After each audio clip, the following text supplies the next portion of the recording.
Dahil naman yung sitwasyon sa boundary sa Pararanot sa Baybay. So,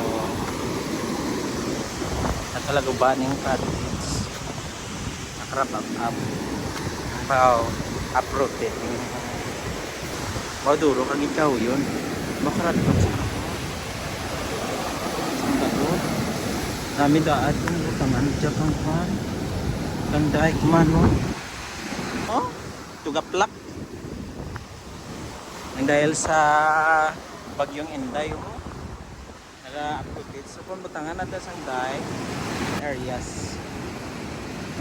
Yan ang take yun ang malibit-libot lang. So the only solution lang i-jadbike you guys. Tanaw ba lao? Ala!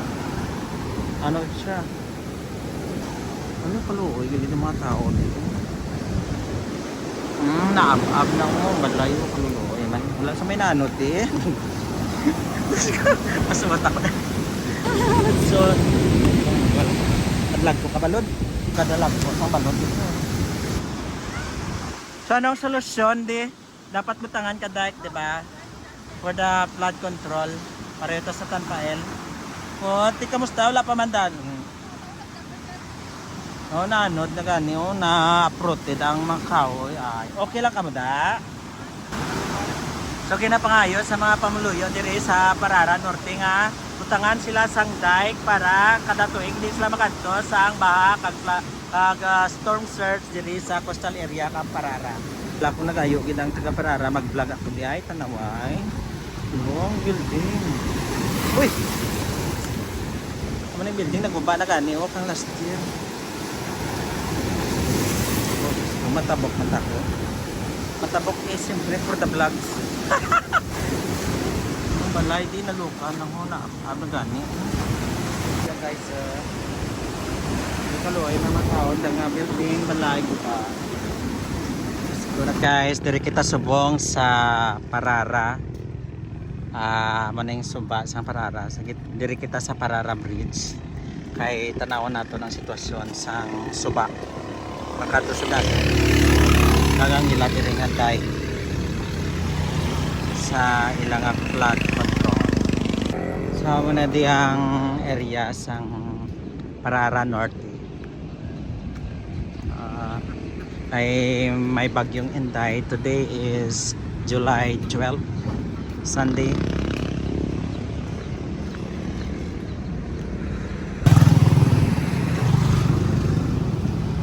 Gabaha guys, kagang tubig Domaylo. Okay pa man natin nga flood control. Hindi rin ako kapayo na kay mainit. No? So, bago lang naglayas, laging Inday dito sa Parara Bridge. Tanaw natin ang flood control dike dito sa Parara North. Oh, ang payo. May mabastos yan kung nakagawa. So, maagi kita diri. Kaya mahapit ako sa dike diri sa Parara guys. Muning tay ka Parara.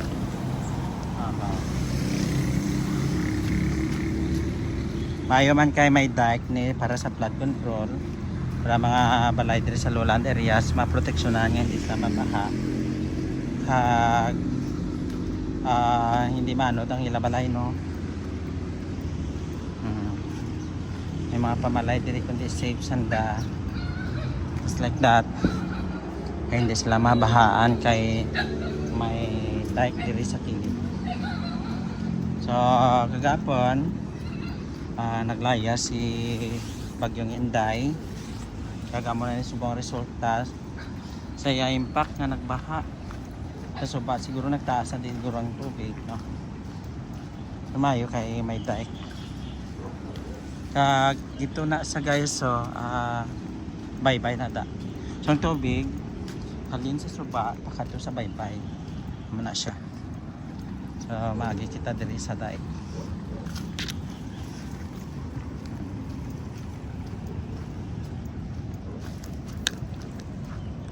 So lakto natin guys no. Kaagtanawon ang dike doon.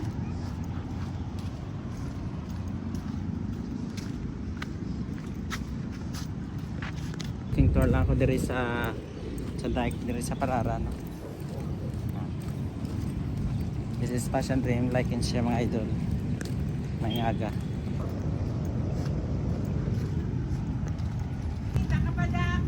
Gani. Sa maning dike sang Pararan Norte.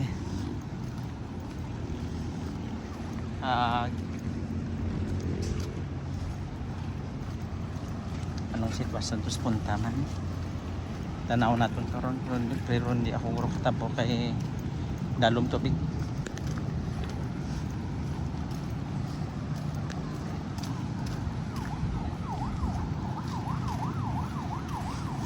So mo ni guys.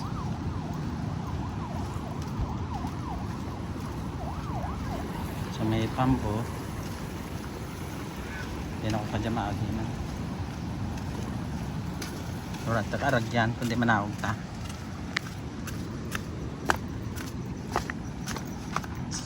Dari kita.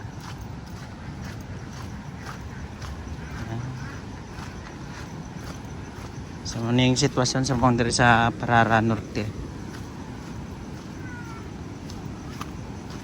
Wala pa kadigili na mutagan kadaik sa iban nga area, so dire lang nga area naginguna ay para hindi mapaad sa sumba. Ayan mo, pertika. Grabe, dumi dyan mo. Ano? Parang dito. Hello, shout out.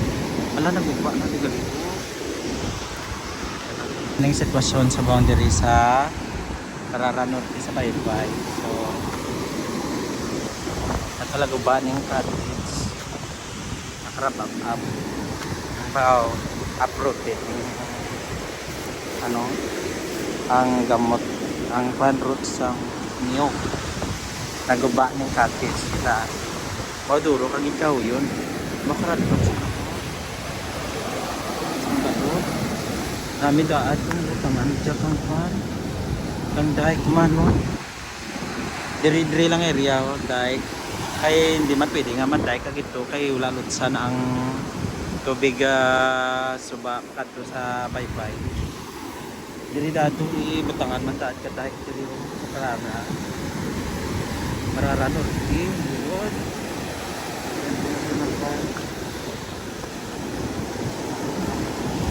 Damo di ka uyon. Ano nga paluoy gali mo. Pararan Norte.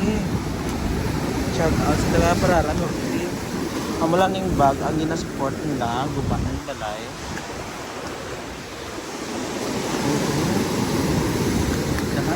Dapat dangat man diri guys. So shout out sa mga officials.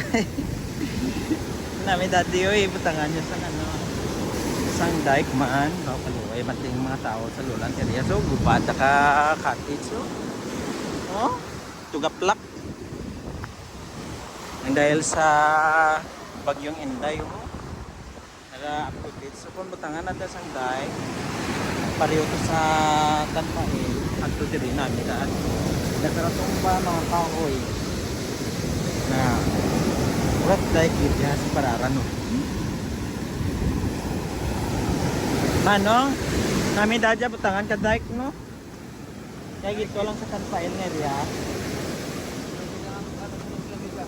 Ha? O dike lang gid ang solusyon din dyan no. So namin gid nga butangan ka dike para safe ang mga tao dito sa lowland areas. Yun ang take yun ang alibot-libot lang. So the only solution lang gid dike guys. Tanaw balaw. Allah. Ano siya? Kaoy na protein.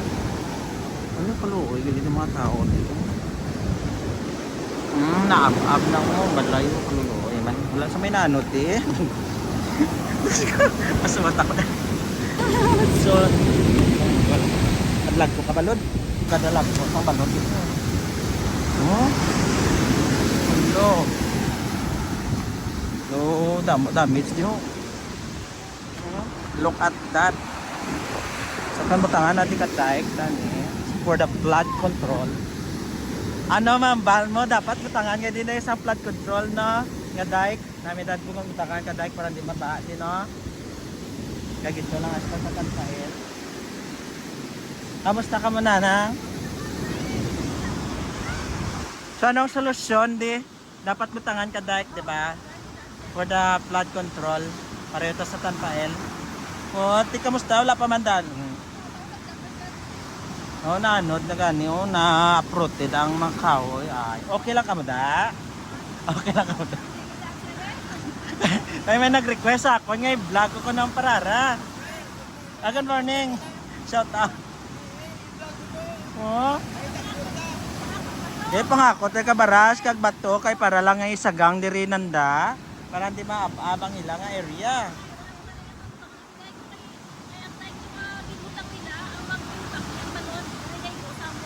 Okay, dapat butangan man diri ka daik, no? Pareho sa garin. Sa gimbal. So namin to ani kumutangan na di sang daik ka pareho sa gimbal. No, para at the same time hindi maab-ab no kag makalatumba mga balay di.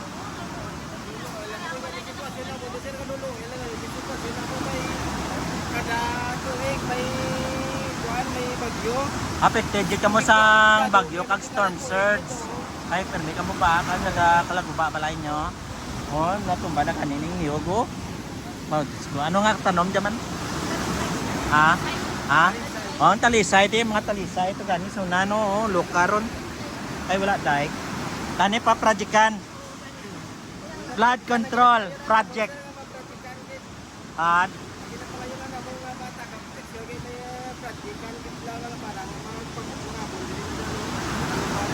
so kinapangayo sa mga pamuluyo diri sa Parara Norte nga butangan sila sang dike para kada tuig di sila makanto sa ang baha kag storm surge diri sa coastal area kang Parara.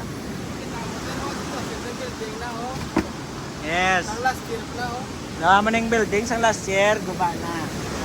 Okay. Palibot ka na. Salamat kita. So ano ma'am, bal nyo ikinalan ang projectan sang dike.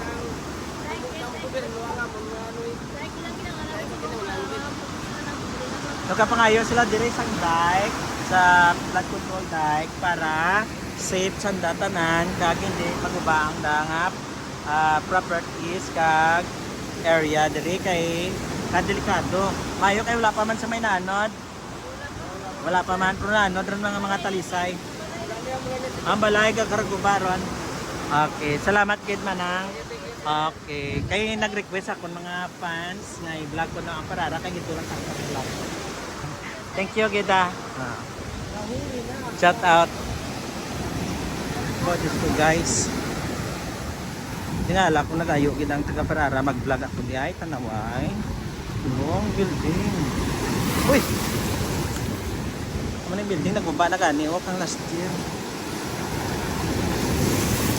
Oh, matabok man tako. Matabok is siyempre for the vlogs. Ang balay di naluka na ho na ano gani. Wala. Matabok.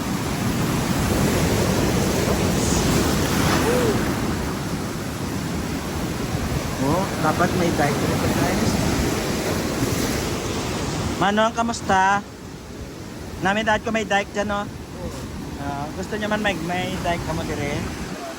Oh, dapat project kan dahil dyan guys. Kaluoy na makaon nga building balay ko pa. So, nagtabok matakan dyan ang agad dyan. Tapos takras na dyan sa kilid. Basa takon ron. Alambot ako. Ay, amor siya. Alambot ron ako nga. Mas maganda ko balik ako na guys. Kulbaan ako na ako. Kasi matapukan. Balik ka building kami.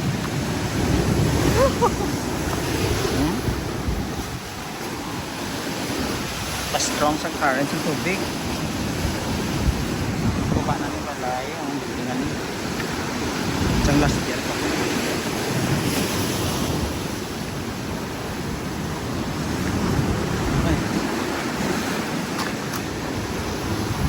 So that's all for my vlog, no.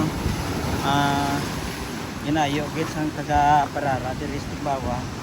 Kamutangan git sila diri sa day. Para hindi magupa ilang nga balay.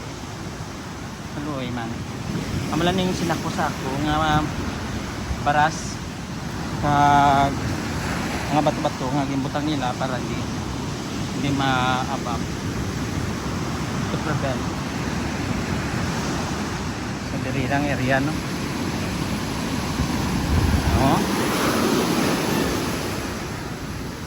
Di makatulog ka dyan kung di dyan ka sa ikot sang bye-bye. Hello to, shout out. Nag-vlog lang pa. Oh. Meron dyan ba dyan? Di, kamusta ka mo di? Okay lang ka mo di? Okay lang ka mo? Okay. Okay lang na sila, survive pa rin ah. Kung dyan sa ikot sang bye-bye. Nani? Lambot ko katubig, diri ko nag-urumagi.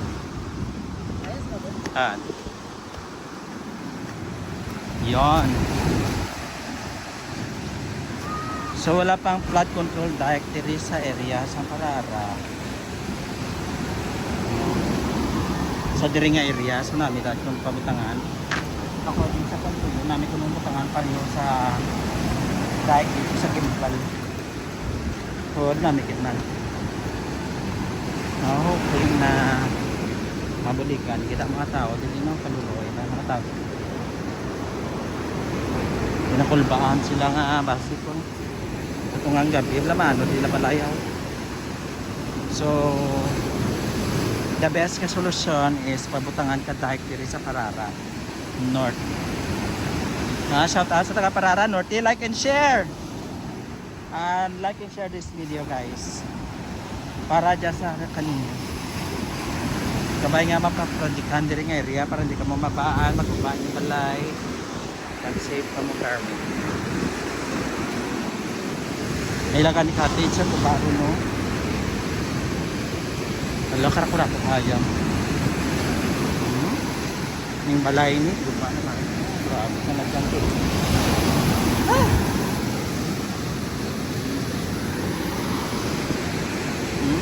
Kita nila ang flood control dike nila instead simento, bata nila diyo.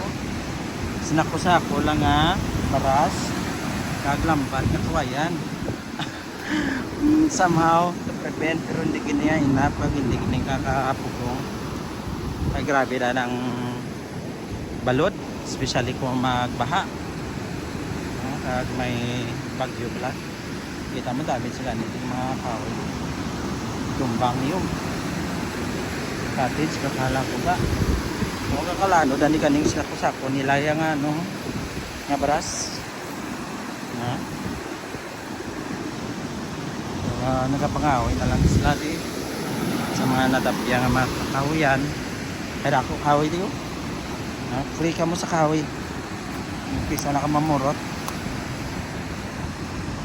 na so manisang dike di wala na kapos ay para lang siguro nga mapagwa ang tubig pag makunik ang tubig halin sa suba at sa dagat. So hindi man pwede nga lambatan dira no nga butangan ka dai kay gruwaan ka tubig. So diri nga area mas nami diri ka butangan diri ka dai as one of the relevant and crucial project for the flood control. So hoping makabuli ka sa mapamaan at mapamaan sa public hinanayon ng mga tao. Ako na ko lang bilyonaryo patindugan ko dyan katay katutog galing kayo katay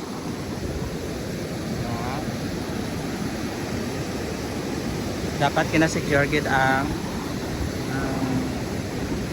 nga safe ang mga tao diri sa coastal areas.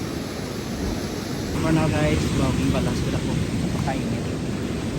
So nagwa naman ng bagyo pero bakit ang hangin kay basig pang current sa